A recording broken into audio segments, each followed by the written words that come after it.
Hi all, this is Sarvajang here. Welcome to my networking channel. The purpose of this channel to cover from basic to advanced networking, including the latest networking technologies. And the topic I am going to discuss about what are the best practices for securing the switches. So there are several ways we can secure the switch. The first method is we can secure the switch with the help of password. So there are two types of password. I can set it on the switch configuration mode. One is an enable password, which is less secure, and the second one is enable secret password, which is more secure and it supports stronger encryption. And both these passwords are used to set the privilege level password on the switch. And the third command is service password encryption, which will encrypt all the passwords stored in the switch configuration. So whenever if you want to view it, go to the switch privilege mode and do a show run. This will show all the passwords in an encrypted format. So that is the purpose of this service password encryption command.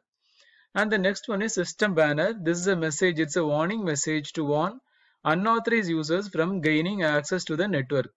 So how to do that? Go to the switch configuration mode and specify banner MOTD followed by the message. So this is a warning message displayed whenever the user log into the network device. And the third one is how to secure the switch console. So what is a console port? Console port is used to connect a computer directly to either the router or the switch and manage the router or the switch by connecting to the console cable. So always we have to secure the switch console with the console password. How to do that? Go to the switch configuration mode and specify line console 0. So if there are multiple console port, you have to specify the port number. If there is single console port, always specify with 0. And password is for authentication, and execute timeout is the timeout session value for the console. And what is VTY? VTY is a remote connection to the switch via Telnet or SSH through virtual connection. So this is used to secure Telnet or SSH access. What are the ways we can secure this? By authentication and by means of access list. So how to do that? Go to the switch configuration mode and specify line. VTY is for virtual connection 04. The device can allow 5 simultaneous virtual connection, followed by the access class and the access list. This is for securing the VTY access. And what is SSH? It is a secure shell. It is a secure way of connecting to network devices over an unsecure network. So SSH is more secure than Telnet because in case of Telnet, the data is transferred in the plain text and there is no authentication.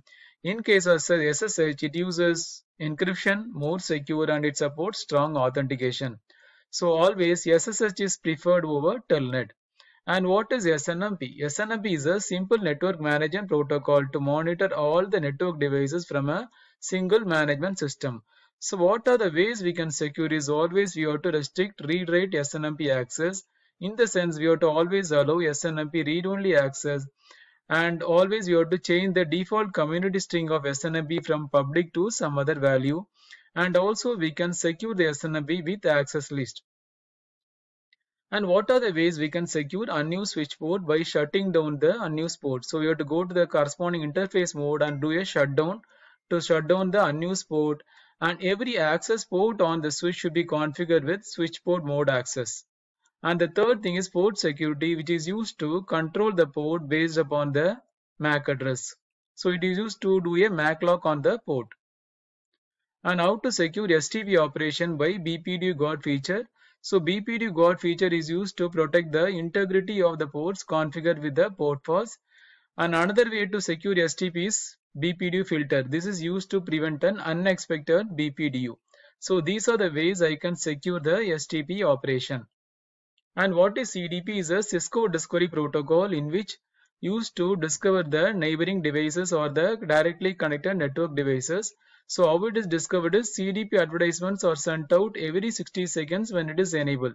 So it is always a best practice to disable the CDP with no CDP enable command. So we can disable it with no CDP enable command. So when we can enable is in case if you are using Cisco IP phones connected to the switch. So how we can disable unnecessary services with no IP HTTP server command? Because HTTP server is a web-based switch management tool. So we can disable with no IP HTTP server command. So this is a summary. We can secure the switch with a password. We can use system banner to warn unauthorized users from gaining access to the network.